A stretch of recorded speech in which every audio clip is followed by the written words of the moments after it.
Hello Gemini, this is Victoria and I'm here with your December tarot forecast. As always, we'll be looking at your love life, your career and workspace, and we'll get you guidance from the universe on how to best utilize the energy of the months of December. At the end, I will also post some messages from your personal interest to yourself. Just a reminder that these readings are for Sun, Moon, and Rising Gemini. So if you're watching this for your Sun sign, please make sure to check out videos for other placements too. And of course, we will start with an oracle message. So without further ado, let's just jump into it. There is information about my channel, my services in the description box. I recently took down my website, so I will update the links. You can still use the calendar link, which I believe is in my description box, to book a free intro session with me. It's free, and whether it is some kind of a complex situation that you want a reading for, or you want to talk about coaching with me, like this is the best way really to raise any questions you have and for us to tailor the solution together to what you need. Or maybe if I feel like I can't really help you with your situation, then that's what I will honestly say if I don't see that I could help. All right, so Gemini, your message for the months of December. We just had a big full moon in Gemini, by the way. I didn't post a video on it, but it was a super moon and it was powerful. And of course, we usually take a little bit more information from your personal chart to see what it hits, how it hits you. But if you have, obviously, if you're watching this video, you have Gemini as a sun, moon, or rising sign, in any of those scenarios, you were impacted, right? And if you know the house, of course, and the planet, of course, you can get even more information. But I would say use this time, especially if you're watching this fresh as I'm publishing this the next couple of days. Journal more around like what comes up as something uncomfortable, as something that you're not sure whether it's real or imaginary, and also where some kind of new details emerge from something that you knew a little about in the past, right? If they may not seem important right now, just put them down, don't overthink it, and you'll know when you need them. But it's important why you still remember while it's fresh to have some kind of a record of it.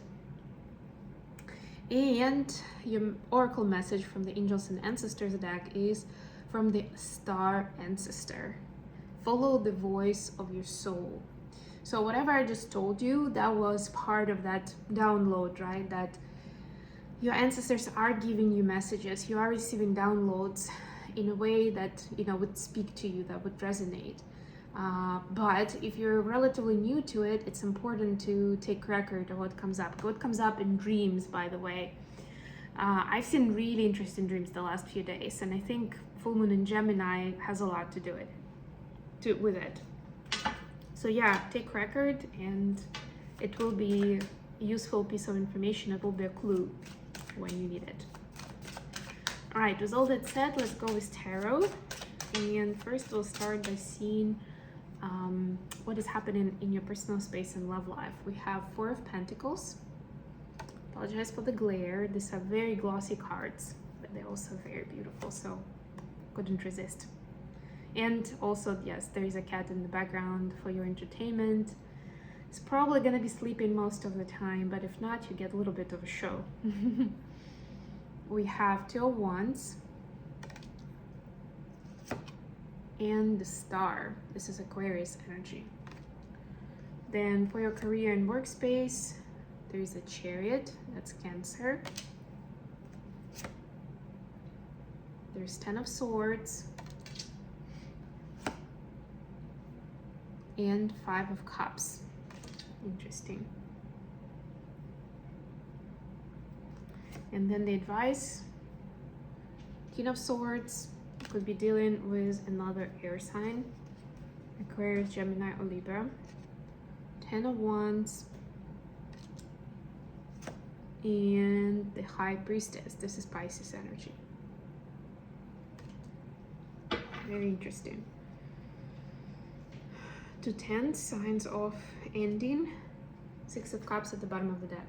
Yeah, very interesting. So you could see some stories from your childhood come up during this time.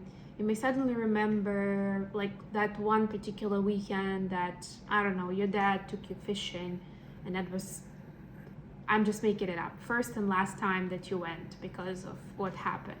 And you never really recollected that. You never really thought about it that much. But so you started to forget what happened. But it's more than just the fishing story in that example, right? Because there's something that unfolded between you and your dad, or maybe there was somebody else involved, and that left a mark on you. And so this is a kind of a time and the kind of memories that are going to be coming back to you that at first again seem like, what? I mean, okay, oh well. But it's important to acknowledge them, and you'll know, depending of course on what it is. I can't really speak in a collective reading about specific examples, but maybe that was somebody's specific example, by the way. But you will be able to unlock something important about where you are currently in life and how to progress with your goals that you're setting for yourself. By the way, we're approaching end of the year, so if you want to see horoscope for 2026 for Gemini, for other signs, please hit me up in the comments or message me, email me, so that I know that you actually guys want to see it, and I'll plan the time for it, because those readings usually take me longer to prepare for and also to do the spread because it's for an entire year. Okay, so for your personal space, we've got Four of Pentacles, Two of Wands, and the Star. Very interesting. I actually have something in my throat as I'm starting to speak, and I wasn't eating, if you noticed, so it just suddenly came up. So a throat chakra might be something to take a look at right now, to see what may want to come out, so something that you want to say, or even somebody wants to say to you, right? And you know, maybe there is some kind of an energy block there, right? If you know there is a conversation somebody wants to have with you, this is a sign, this is an affirmation that the conversation is somehow important to you, even if it doesn't seem that way. Even if the person decided, you know, they're approaching you saying that they need to talk, that there's something weighing on them, whatever, like it's their thing, right? But at this moment, it's important for you to hear what they have to say. And with the rest of these cards, I can also see that there are some choices in front of you of how do you want to move forward, how do you see yourself maybe in the next year. That came up, so maybe somebody needed to think of that perspective. All right, the Star card usually symbolizes healing. In this case, in this particular deck, there is like the top of it is like full of light, and then the bottom of it is full of darkness, right? It's like barely lit up. And there is a little bit of yin yang there, right? That as we do more healing, as we uncover more of our stories that shaped us, it brings light to the situation, but it also brings certain amount of pain, certain amount of it can be sadness, it can be anger, it can be just pure pain, maybe how much you didn't realize how much that person or that situation hurt you or changed you to, you know, being in fear.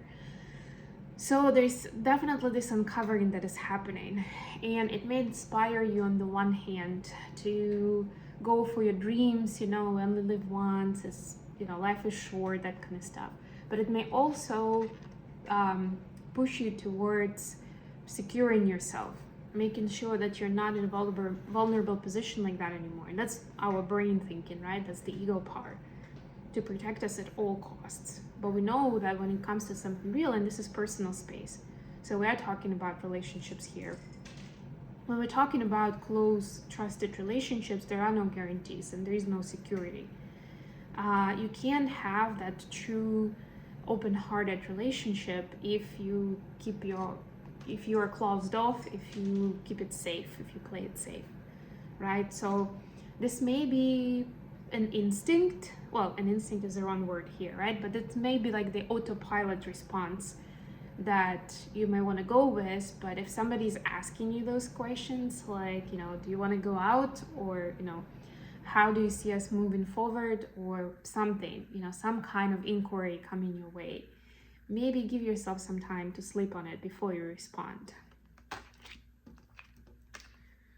History is not going to repeat itself. That's what I'm also hearing for you guys. It's going to be a different story, different time. For your career space, you have the Chariot, the Ten of Swords, and Five of Cups. So again, there's definitely one story closing and you're on your way to another one. But the truth is, the speed that you're going to be going with and when that ambition is going to get fulfilled depends really on how much you're willing to find closure with this past situation. In this particular deck, I always see this card as, when you are too triggered by the way others treat you, what they say, what they do, and it may be legit something nasty, something that you don't deserve, something hurtful, but it's like, how do you take it in, right? And this could be a completely separate video on like starting from what we attract and going into, right, it's how we respond to it, what we learn from it, what is still coming up for us. For some of you, I'm hearing that it was some kind of unpleasant public response to either a product release, a project, maybe coming from one of your clients that was very biased, but it came out, and we all know how much, it can hurt the reputation regardless of whether it's truth or not, right? And you handled it to a degree, but now you're questioning of how much are you willing to expose yourself with your product and project, how much are you willing to offer for free, who do you want to offer to, etc., etc. Don't overwhelm yourself with all those questions. But if you feel like there is a precaution that needs to be taken to protect your interests, maybe other employees' interests, then do it. That's what I'm hearing for you. But don't say no completely to the project just because of what happened in the past. And finally, the advice is King of Swords, Ten of Wands, and the High Priestess. It's very interesting because King of Swords and the High Priestess are quite the opposite energies, right? And it's like you've almost like been kind of like running from one to another. I'll try to go within and listen to my intuition. No, I'll try to analyze this and build a strategy. And it's like if you are going between the extremes, if you don't have a good reason for it, this could overwhelm you. This could wear you down easily, right? And it will always be, somehow different stories, not necessarily completely 100% or 180 degrees, but there still could be some degrees of difference of what does your intuition and versus your brain are telling you, or even somebody else's brain, because this could be another person who is advising you from that analytical expertise point of view, right? But it doesn't have to be the same. It's not like your intuition is not telling you the truth if the numbers are saying something else. So it's for you to discern, of course, how much, it's like a recipe, that you're putting together yourself, how much of what you want to take. But it is important to go into your heart. And the more you're questioning it from a place of rationale, the more you're going to be worn out and indecisive on it. Like this person can barely move because of all this weight on their back, right? And they're flowers in this case, so it seems pretty beautiful, it's like, oh, she's gathering flowers in the meadow, right? Like a fairy tale, but it can be too much of this too. So strive for balance and don't compare the ego versus, intuition, like for like. This is the cat opening the cabinet in the kitchen, by the way. It's like a story of what cats do when the humans aren't around. And I don't even see the cat, but I know what he's doing. Okay, last but not least, the message for Gemini from their person of interest. 10 of Wands. So another 10 of Wands is the same card as that girl with the flowers. 10 of Cups and 6 of Swords. So your person is also overwhelmed with something. There's something happening where the more they wish to build a fairy tale life for themselves and for you, the more they, because there are definitely two people here, right? It's like this, like lovely, maybe they're actually building a home or buying a home. It could be something else connected with creating a family. But the more they are striving to, you know, put in the effort and create this, make this fairy tale a reality for you, the more they get into debt, they get into trouble, they get challenges that they didn't expect. And so they're starting to have, not second thoughts, but they're starting to wonder, what could it mean? Why are they getting this message? And so now it's like, and then that becomes even more, like it weighs on their shoulders even more. So there's definitely synchronicity here between you and between them. So I would say you're definitely connected with this person. It's a soulmate. And I would say that it's, you know, when you're connected with a person like that, that when you're tackling your part of the burden, they're actually going to have an easier time with their part as well. Not to mention, of course, you can share your experience with removing that burden, or, you know, how you don't want something like your future life together to be a burden. And you can be of help, you can be of support. That will start kind of like unwrapping and the situation like that, you know, became like a snowball effect. That's now, it seems like, I don't even know where it all started. I don't know how to undo this. And all they want really is some peace and to spend time with you, and, you know, not have to worry every morning when they wake up. And it doesn't have anything, it doesn't have to do with you, but nonetheless, they know that this is not a good energy to have in the house. So, you know, the more they continue to push for this fairy tale, the more they struggle, and they don't know why. And, you know, like what exactly is happening here? What is the connection? So, treat it how it resonates with you, Gemini, but maybe it's something that you can be of help with. After all, you're very good at breaking things down into like smaller details, into sections and pieces, and in a good way, because I said break it down and I thought, but you'll be able to break down a big piece into smaller parts, and maybe even with this fairy tale vision, you'll be able to start with some intermediate milestones and build it realistically without anyone going crazy about it. Okay, I'm gonna leave it here. Thank you so much for joining me today. I love you all. Please don't forget to like the video and subscribe to my channel. And until next time,